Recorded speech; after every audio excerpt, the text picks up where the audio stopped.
Good morning, everyone. Diane Lee, ISI's Marketing and Communications Director. Want to thank you for joining us today. Wonderful show, and I've got some great guests. ISI's Lindsay Geiger, our Director of Education, and also John Williams, who is the Chairman of the Board for ISI, and also the CEO of Autocase, or Impact Infrastructure. So welcome, everyone. Hi, thank you.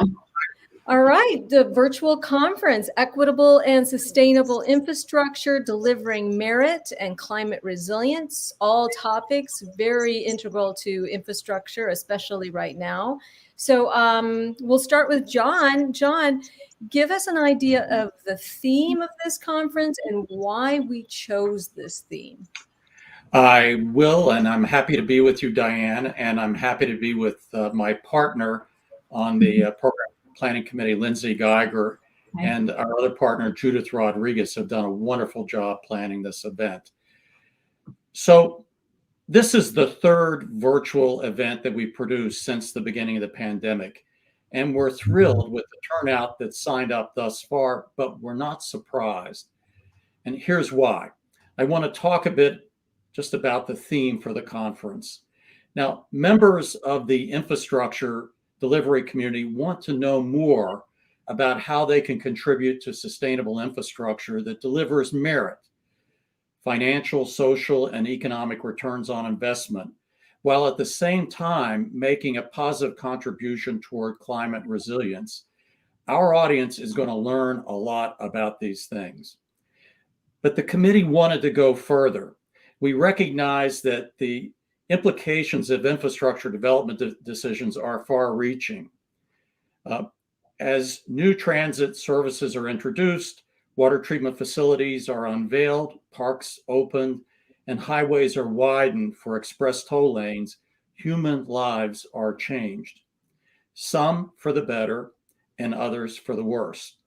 In a recent conversation I had with LA Metro's Chris Liban, he reminded me that there are huge numbers of people living in Los Angeles that have never seen the Pacific Ocean. Infrastructure projects are providing opportunities for many, but still there are portions of our communities that remain trapped due to lack of access to daily essentials that stand in the way of raising families and trips to the beach. In planning this event, we've given lots of thought to the lives that in the past were in the way of infrastructure. More recently, we've seen that there are large portions of populations that cannot afford to access the planned benefits of infrastructure introduced into their communities. We're all aware that gentrification pushes many further away from opportunities. And in fact, given the growing wealth gap, increases in the cost of living, and vulnerability of people that live adjacent to industrial activity, military installations, and flood-prone areas, the situation appears to be getting worse. Our planning committee decided that we need to shed light on the underserved. Thus, we've invited speakers that have shown leadership in this area. You will be hearing from a great lineup of speakers, beginning with Andrew Mayock, our nation's Chief Sustainability Officer. You'll also hear from a leader in community organizing, experts in stakeholder development, private developers focused on delivering valuable public benefits to the workers that sustain their businesses. You'll hear from leaders in environmental review and permitting, project sponsors, experts in economics and performance dashboards, as well as design technology. And you're going to hear from a father and son team that reflect on the evolution of thinking as to the role of civil engineers through a grandfather, father, and son's perspectives. You'll be introduced to community equity agreements and their use in assuring ongoing benefits to impact the communities over the life of infrastructure projects. Both days of the event will emphasize the relationship between infrastructure and social and environmental justice, fairness, and equity. These will be conversations that are long overdue in our community. I'm betting that you're going to go away from the event with a new perspective as to how your efforts can contribute to a better world, not just for those commuting from cities to suburb, but those who make our world work on a day-to-day basis. So I hope you join us. And on that note, Judith Rodriguez is joining us from the Zofnass Program at Harvard for Sustainable Infrastructure, research associate there. Welcome, Judith. Hello, how is everyone? Good morning. Good. John kind of filled us in on what the theme was going to be for the event and encouraged everyone to join us. So we're pretty excited. We'll get started talking about some of those big pieces that we have and some of those speakers and just some of the exciting things that are coming about. Because I agree, John, this is going to be an excellent conference, starting off with Mayock. He's one of the first, is that right, Lindsay? He's going to be one of the first speakers on day one. So we've got Mayock on day one in session one, and we're kicking off with a keynote this year. So this is a little bit different, expanding our reach in our programming this year. So we have keynotes on both day one and day two. So at 10 a.m. Eastern on day one, we'll kick off with Minelli Deku.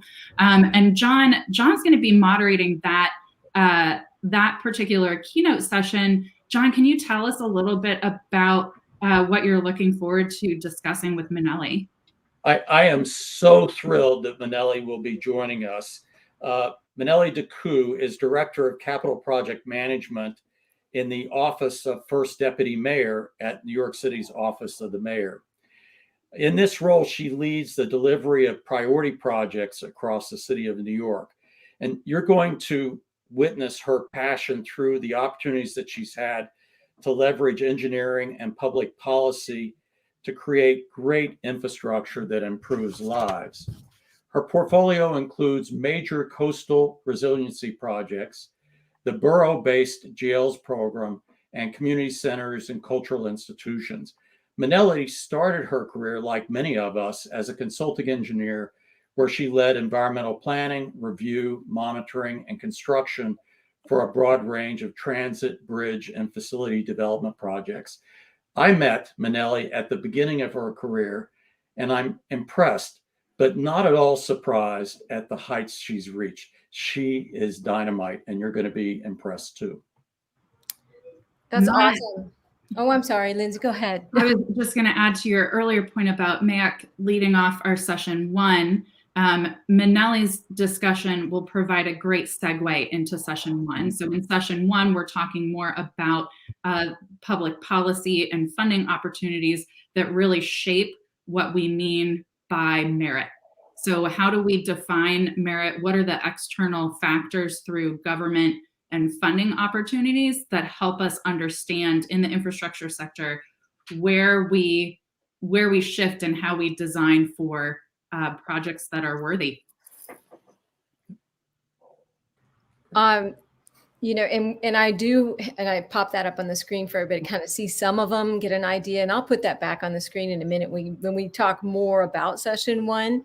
But if you don't mind, let's also talk about day two keynote, and we'll get those big pieces out of the way, because that's a pretty big deal too. We've, as you said earlier, we never had two keynotes, right, for any of the virtual conferences. So tell us, I think, Lindsay, if you would start us off with Catherine. Tell us about her keynote. Yes, so we have absolutely loaded the virtual conference agenda. So none of these sessions are to be missed, especially our day two keynote. We are thrilled to announce that Catherine Flowers will be our keynote speaker on day two, which is November 18th. That's a Thursday, starting again at 10 a.m., the keynote. Catherine Coleman Flowers is an author and internationally recognized environmental justice advocate for equal water and sanitation access.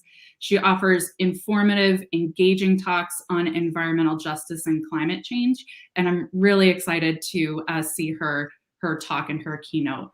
A little bit more about her credentials, if you're not convinced already. In 2021, her leadership in fighting for solutions to these issues led her to one of her most notable appointments yet. She's the vice chair of the Biden administration's inaugural White House Environmental Justice Advisory Council.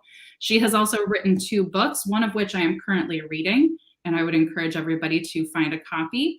This is Waste, One Woman's Fight Against America's Dirty Secret. Her second book is titled Flushed and Forgotten, Sanitation and Wastewater in Rural Communities in the United States. So get ready for the conference by finding one of those books, and you will be sure to be thrilled with us to have her join us. Lindsay, I've got goosebumps just thinking about all of our conversations about what she's focused on, what she's written. And these are stories that need to be told, and we're going to provide the opportunity. Yeah. When I was researching who she was, because I didn't know her prior, I went to YouTube and I also went to Twitter, and they rave about her. Mm-hmm. So anybody who's like me has never heard of her, go and check it out and go to her keynote, because I think this is going to be stellar. And moving on to one other big piece before we actually talk about the sessions, I want to bring Judith in a little bit if I could. Judith, I'm going to put some award ceremony stuff on the screen, and you can feel free to read a little bit of it if you want to. But, talk to us about what this award ceremony is this year. And I'll just put, as you're talking, I'll put some of the stuff on the screen so people can see if that's okay for a little bit. Yes, that's great. Well, so this year, we are actually asking the awardees to speak about their projects. So we are having 5 projects. So one of them is Miami-Dade County Dolphin Stadium Park and Ride Terminal Facility. And we're going to have Patricia Gomez, which is the Senior Resilience and Energy Program Manager. We're also going to talk about water. So different types of infrastructure we're going to see. So the city of Red Deer is going to present.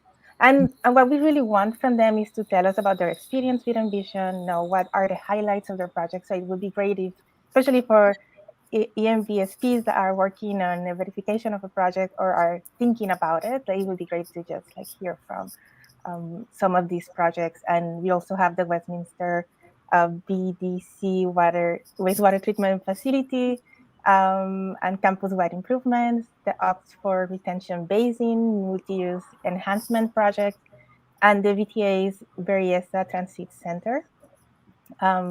It would be a great opportunity to just hear from them, how was their experience and what are the highlights and takeaways from each of these projects. Yeah, we've had an award ceremony in something else that we did previously, and I always found it just fascinating to see how they made their projects sustainable and in different ways, the different approaches that they took. So I think, it's going to be great. And there was one more that I think I did not pop on the screen, and so people can see that the Berryessa Transit Center is coming as well. So thank you for that. Well, let's move on then to session 1 and talk a little bit about that. I know Lindsay mentioned it, so we can reiterate kind of when it is and what it's about, and who would like to take a stab at that. I know you're Marty. Is that right? Marty is going to be the moderator. Who'd like to jump in and talk about session 1? I'm happy to. First of all, Marty Janowitz, for those of you who've not met him, is a top-notch professional. He's a great moderator. He's going to help turn this session into a real success. So when we put this session together, we wanted to take a close look at how public policy, procurement approaches, and funding are changing. They're placing emphasis on the delivery of merit, and you're going to hear us say that word over and over again. Merit described as value in exchange for public resources.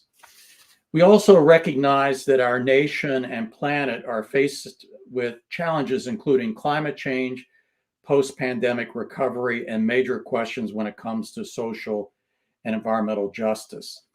Our infrastructure delivery industry views these challenges from the inside out, meaning how we have always done things in the past.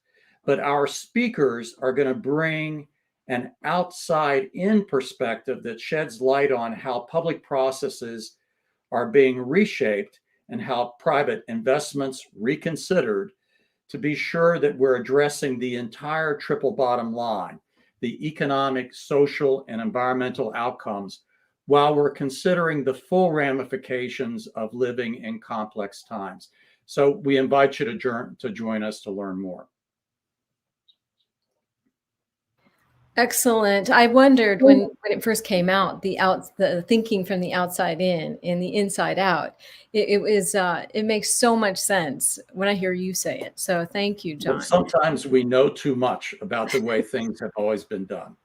Yes, our legacy past is kind of haunting us sometimes, and we need to step out of that box and think differently. So moving on to some of those that we put on the panel earlier. Is there anybody who would like to talk about some of these individual panels we have on day one on the 17th, or any of these speakers that are listed up on our screen that really you've perhaps seen one of their presentations or you know them well? Anything you want to address here about either of these two panels? All these are great speakers. I'm just going to underscore Michael Sussman, who's basically a private developer that's a leader in the rail freight world. And he's gone beyond life cycle cost analysis to actually tell a story about how his rail terminals deliver additional valuable merit to not only the host community where the facilities are located, but the regions that they impact in a positive way. So he's going to talk about how did he value that merit and how did he use it to secure federal grant money to help his project along.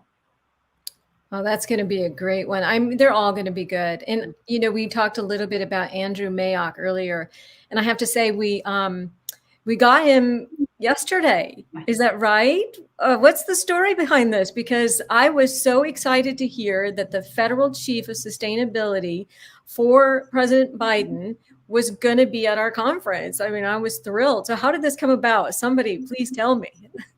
As you can imagine, he's in high demand, and it took some persistence to get on his radar, but that's what we applied, and he's happy to join us. And this is a really timely talk for him, given all that's happening in terms of the infrastructure world. And I'm really looking forward to his talk. Yeah, with COP26 underway right now, and infrastructure bill. I mean, it's right there. It's. I think he realizes that ISI is not only the go-to organization to spread the word about sustainability and receive training. Oh, we're losing John. Maybe we'll get him back. Professional. This is the place to. Yep. I heard. I feel that was probably the best soundbite of the whole thing because it was going in and out. But I kind of got the gist of he's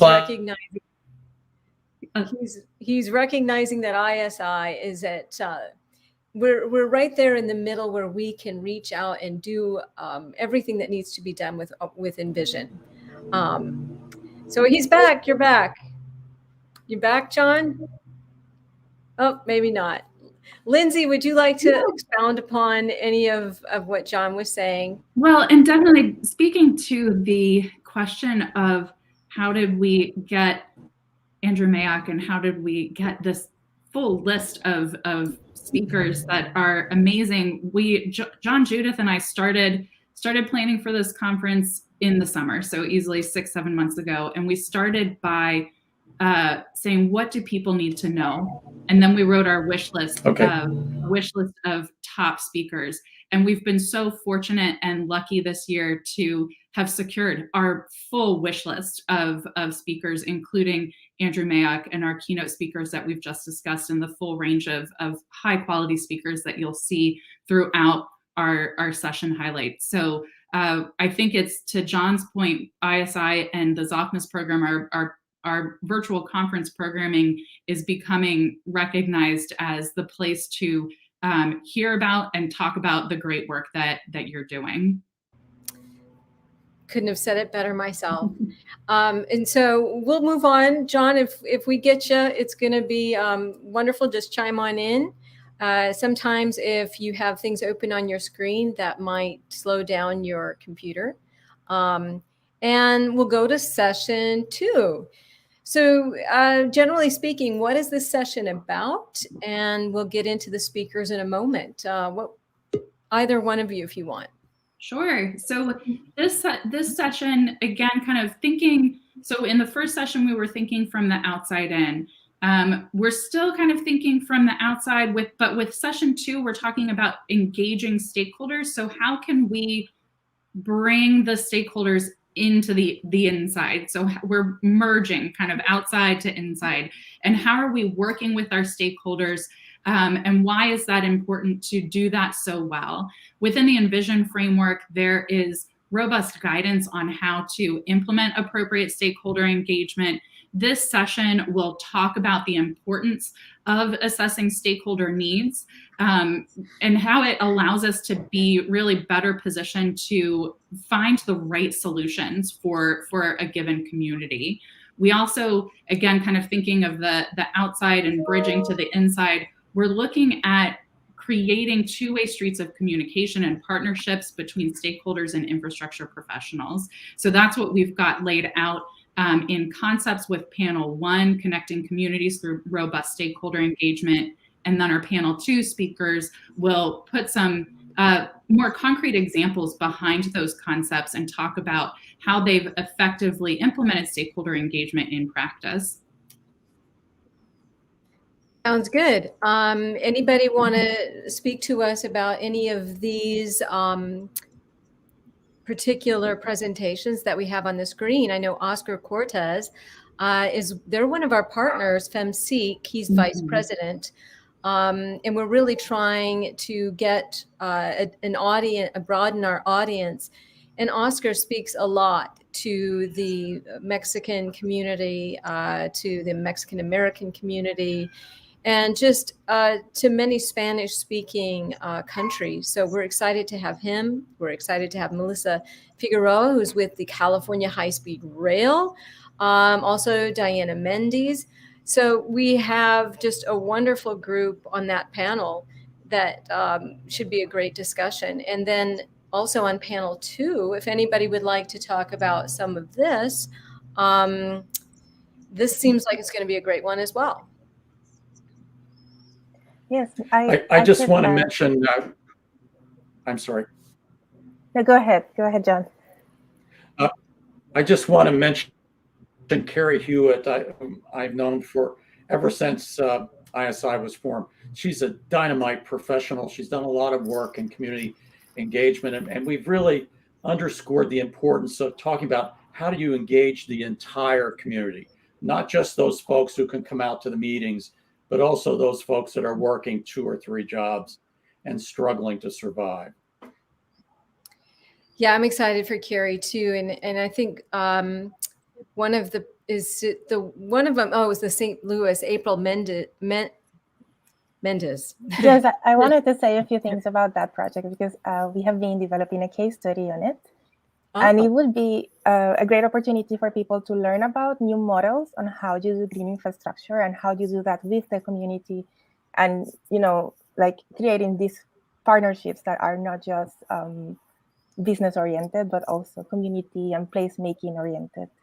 Yeah, and it's a case in St. Louis, and that's where I live. So I'm really excited to hear what she has to say. We have a lot of issues in St. Louis.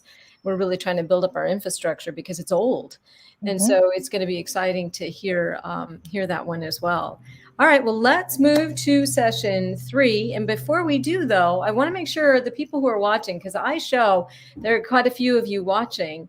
If you want, comment, say hello, ask a question or two at the end. We'll make sure that we put that on the screen for you. But I definitely see us live, so I know you're watching. All right, session 3. Who would like to jump in and talk about what this is about? I'm going to dive on this one too, Diane. Okay. I'm really looking forward to this session, but I'm also at the same time a bit haunted by it. It reminds me of my first job more than 40 years ago. I worked for a company called Andrews and Clark in New York City. And it was an incredible first job. And I was surrounded by top-notch professionals, just as good as they come there. It was a pleasure to work there. Now, Andrews and Clark was so good that they were one of the preeminent Robert Moses firms. And if you're not familiar with that name, many of you may have heard the title of Robert Caro's book, The Power Broker.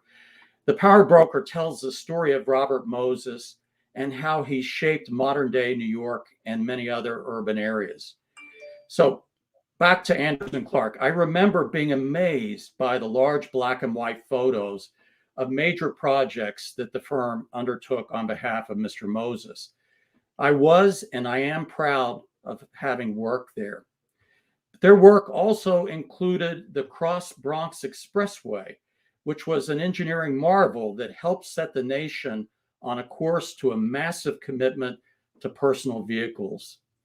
In hindsight, that commitment came at an enormous cost that we all endure to this day. In this session, session 3, we're going to focus on the people that were harmed by Moses's obsession with speeding commuters from Manhattan to the rich suburbs of Westchester County. We're going to talk about the evolution in thinking through 3 generations of civil engineers, each striving for excellence, each with a different level of awareness as to the ramifications of infrastructure development. We'll introduce the audience to a new project planning tool that's focused on addressing social and environmental justice concerns up front in the environmental review process. And to be more specific, our first of 3 panels will focus on the ramifications of planning and delivery decisions and the uses of community equity agreements to secure fair and equitable outcomes that address long-term community interests. Our second panel will examine how 3 generations viewed their roles and ultimately the challenges of gentrification versus connectivity. And panel 3 will focus on 21st century infrastructure projects engaged with the entire cross-section of communities and delivering solutions that serve the present and future generations with the goal of lifting all of those lives. You see Elizabeth's name here, you see Jason's name. They're going to help us hang meat on these bones. You'll see Sonel's name and several others that are really leaders in environmental justice and community organizing. And many of you know Chris Liban. JeanPaul Liban is his son. He's a gifted professional as well. Yeah, I'm excited to, I just think this is going to be a great conference all the way around. You guys have really just covered all of your bases. And glad to see JP. We call him JP around here because he was one of us for a little while, wasn't he, Lindsay? He was. He interned with us last summer. So I'm incredibly excited to not only have a student on our presenting program, but to have it be JP. So that session is a very well-crafted discussion with those 3 panels listing questions that will be addressed throughout those discussions. A highlight, I think, will be that conversation among Chris, his son JP, and John, and talking about intergenerational engineering. No, I'm glad. This is great to have a student and with his dad. So it's a personal touch. Yeah. All right. So let's move to session 4 and talk about it. 3 p.m. to 5:30 p.m. November 18th. This one is Thinking from the Inside Out. Moderator Eric Bill, Chief Economist for Autocase. So this is kind of in your neck of the woods there, John. Tell us about what we can expect. He's a great presenter. He's going to even be one of the presenters. So tell us everything you know about this. I'd be happy to. First, I want to point out that Eric and Lindsay have worked together for years, providing training to Envision professionals, particularly with regard to life cycle cost analysis and cost benefit analysis. And that training goes on, and Lindsay and Eric make a great team.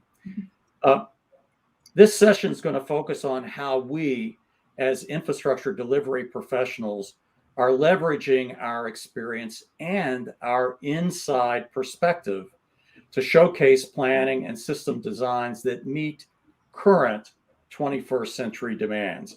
Our speakers will demonstrate what we mean by merit while they're showcasing technology and innovation that delivers optimal returns on investment. And I want to underscore that phrase, optimal returns on investment. Even though large sums of money are likely to be deployed by the federal government soon, it's not nearly enough to do all that needs to be done. And so it's important to show how those investments are worthy of their share of the pie. And I'll give you an example here. Greg Huang, who's with CCR Airports, is going to talk about how their proposed vertically integrated air cargo facility at LAX is delivering returns on behalf of society, the environment, and the local community. And even more importantly, on behalf of the workers, the thousands of workers that will occupy their air cargo facility. And Tom Bucci is bringing a perspective from Wood Engineering as to how they're working with manufacturing facilities to help manage carbon and deliver more sustainable outcomes. Joel is also a gifted professional. We look forward to hearing from him.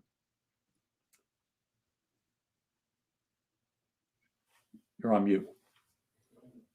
Just testing you guys. We have a little bit of everything at this conference.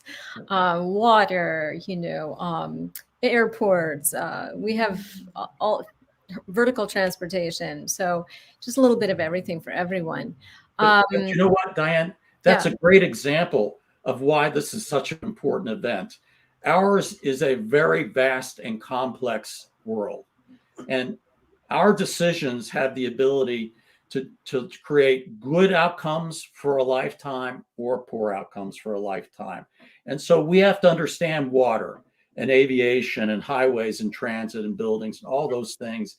And we also have to understand our co-professionals, the community outreach people, the environmental permitting people, the economists, the planners, the developer community itself.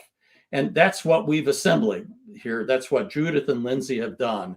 They produced an event that covers all those bases. I'm betting that we're raising the bar for the industry over these 2 days. I like the sound of that, raising the bar. And, we do have a few people who are online. Tiffany Reed is watching today, and so is Melissa. And I show actually quite a few, but they're being really quiet. So I'm hoping they'll ask some questions, some good questions. Let's move on. We've got one more thing besides the conference to talk about, and that is actually the pre-conference. Mm-hmm. So, and this is pretty much really, Lindsay, a lot of your domain. So would you tell us just what it is and what it's for and how ENV SPs will benefit? Sure. And before I touch on that, I can answer Tiffany's question regarding recording of the sessions. So we are planning to record our virtual conference sessions on November 17th and 18th. And those will be posted to the ISI accounts, all courses library sometime in mid-December. That will be my Christmas present to our network, getting those published. I do want to encourage everyone to join the live because some of those recordings will have limited shelf life. So I'll say that just as a teaser to make sure everybody joins the live, and then you'll have those great resources in your ISI account after the fact, sometime in mid-December. Regarding our pre-conference workshops, this is a great opportunity for ENV SPs. So our ENV SPs joining us today will know that they will complete 7 hours of education annually. 2 of those are designated as prescribed, and the remaining 5 are electives. So everything on our agenda for all of our sessions and keynotes on our agenda for November 17th and 18th qualify for those 5 electives. So you'll have more than enough to fulfill those hours if you attend our full spectrum events on the 17th and 18th. The day before the conference starts, we're offering courses delivered live via webinar that will qualify for prescribed hours. So we have 3 different courses, a total of 4 hours of content that will deliver on November 16th.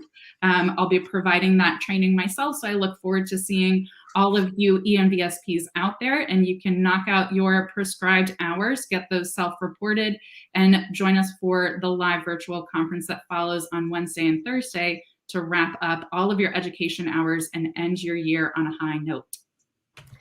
You are going to be one busy gal. You betcha. You always are, though. So, and I imagine the holiday is going to be wonderful because you're going to take a big break, right? Is there anything that we missed regarding the conference, or anything that you think we need to probably touch on again? John, if you want to finish what you were saying earlier when you when the about ISI and MAOC. Yeah. Well, I'll just repeat what I think I was saying. Okay. I believe that Andrew MAOC realizes that there's a lot of need out there for more knowledge, more experience, more information when it comes to sustainability, carbon management, climate resilience, as well as social and environmental justice, fairness, and equity. And there's a lot of learning yet to be done. And I think he realizes that ISI is the go-to source for that kind of training. And we're absolutely dedicated to making sure we provide content that hits all those topics. And actually, one that I hope to discuss, Lindsay, in the future is this concept of delivering anti-fragile infrastructure. How can we create infrastructure that is up to the challenge of living in extreme times? And, a lot of what we've done in the past was based on ordinary times, ordinary experience. Right. Well, those times are not any longer. And, we need air cargo hangars, for instance, that are hardened for Cat 5 hurricanes. We need transit facilities that double as cooling stations for families that have no access to air conditioning. We need community centers that are also shelters and emergency command centers and storage centers for vital equipment. By adding that type of redundancy to our infrastructure, not only do we up the odds of it operating during the worst times, by doing that, they keep us in business. They keep our cities operating. They keep our people safe. They keep commerce alive. And when we're in ordinary times, they run even better. And they deliver other co-benefits that are valuable to our communities and justify investments in redundancy. So I hope that's something that we also reach into. I know we're going to be talking about it in this conference, but in the next year or so at ISI, I think we'll be chatting quite a bit about that. So MAOC knows we're a valuable source of information, and we can take our community way, way, way down the line with the knowledge that we have to share. I love what you said. We are the go-to source. Yep. Because I think we really are. Yep. And I was trying to say that earlier, John, and it just didn't come out nearly as eloquent as the way you just said it. So thank you. But also the beauty of ISI, we have thousands and thousands of Envision professionals, and they're affiliated with lots of businesses and public agency. So we're a surrogate for them in terms of providing the research and development and training and tools that all of them need to do their jobs better. So it's not just ISI, it's our entire community of thousands and thousands. And I wanted to, so adding to that, for our thousands and thousands, we have embedded in this conference some networking opportunities as well. So while part of this conference is about sharing what we know and showcasing the great work that our community has been doing over the past year, we also want to provide the opportunity to practice what we preach and to provide some of that two-way street of communication. So we want to hear from our conference participants. We want to be able to engage with you and network with you. We have set up 3 different networking sessions, all using the Remo app. So we also heard a little bit about Zoom burnout last year. We hear you on that. In lieu of an in-person conference, we are pursuing this Remo app for our networking. Really interesting, fun tool where you can move around the conference floor, talk one-on-one, talk with small groups. And we've got 3 networking sessions, again, set up on the Remo app. So those links to register are all embedded on the ISI website as well. One that I wanted to ask Judith to highlight, we talked about how exciting it is to have a speaker on our, a student on our speaking panel during session 3. One of our networking sessions is also a poster session. So Judith, can you talk a little bit more about the opportunities and what we will be hearing from our students during the poster session? Yes, so this is also a very exciting event happening in the conference. And in a way, it's giving an opportunity for the youth to come and express, what they're thinking about sustainable infrastructure. We are now sorting through the submission. So we had an open call for boards, posters, and media. And we are very glad that we did it because it's very interesting what they have submitted. So we have projects in different types of infrastructure. We have transportation, water, landscape, energy, waste, food information. So it's gonna be like super varied, and it's gonna be very refreshing to hear, what are their ideas and what should we be doing to improve the future, and now being in the decade of action where we have to start doing more. So that would be very exciting. And it's also going to be, like Lindsay mentioned, in Remo. So it's going to be like this very nice space for people to come and network and socialize and learn about these ideas and maybe come up with other better ideas or, like complement them. So looking forward to it. Could I mention something about our experience with virtual conferencing? As I said at the beginning, this is our 3rd event since the pandemic. No one expected to be where we are today.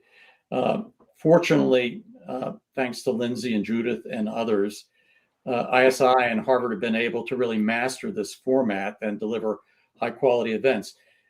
Prior to the pandemic, we held a couple of events each year, often hosted by Harvard's Graduate School of Design. And those events were wonderful, but they were capacity constrained. And, we might be able to include 100 people in our events. They were great. The 100 people learned a lot. I loved being with those 100 people. But what we found was our virtual events are turning out even more than 600 people. And by the way, those 600 people are sticking with the sessions from beginning to end.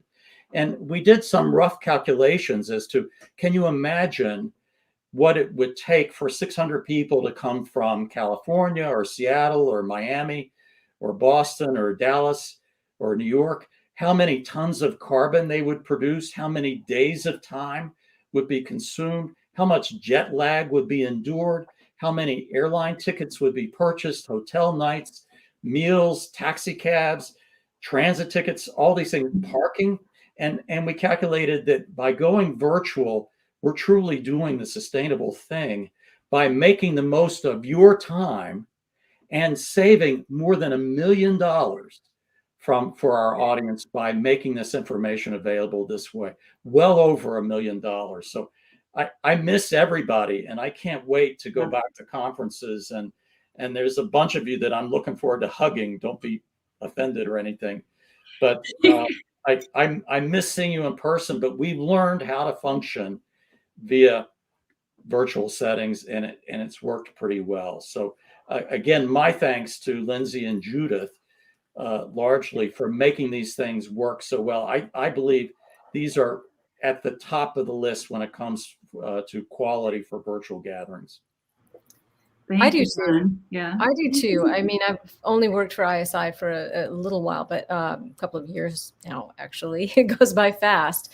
But I agree that these are very well put on. And I noticed as well just how many people stay during these conferences and pay attention. And I like the virtual, because I can't afford to fly all over, anywhere to actually go to a virtual or go to a conference. So yes, and it is the sustainable choice. So we're doing the right thing for the environment, really. Okay. So, and if I could also plug a conference that's coming up right after ours on December 17th and 18th, the ICSI, or International Conference on Sustainable Infrastructure.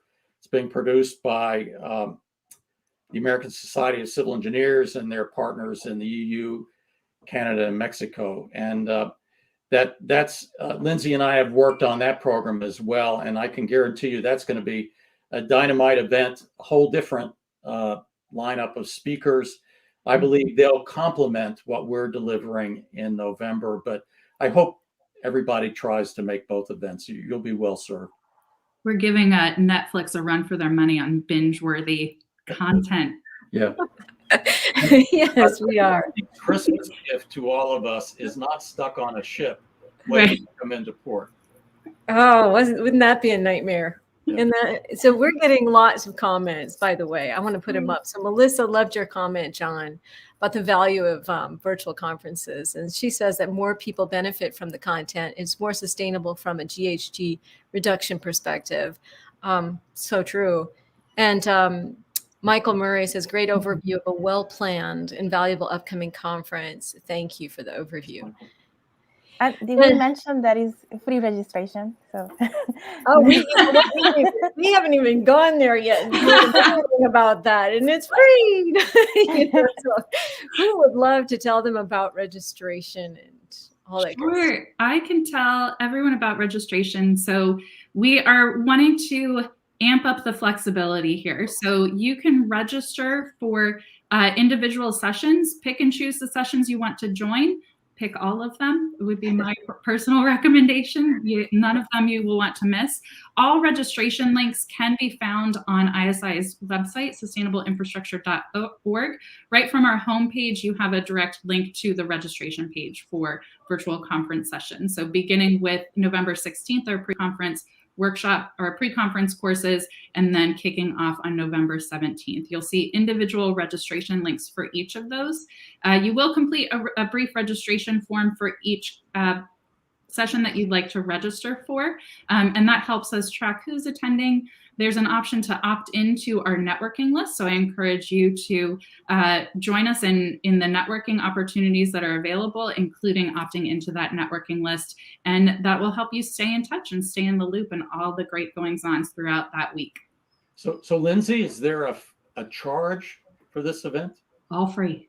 All free. All you free. know what, I'm super proud of that, Lindsay. I know that the other ISI board members are very committed to making as much information available as possible to the people that make decisions about our future. And this is certainly a big contribution that the organization is making to our industry. So we couldn't be prouder.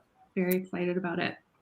Educational institution, educational is where we're all about educating. In fact, I just had a woman recently, we put our toolkit out for the advocacy for Act Now, because as Judah said, it's all about acting. We've got to start acting. But she had a very good point. One thing we can help is to help them message. So in the future, not only are we going to be holding virtual conferences like this to help teach, but we're going to also try to help them message to owners of infrastructure on some of the things that you are capitalizing on, John, some of the important things that we need to do now. So don't know what's happening with my green screen, trying out something new.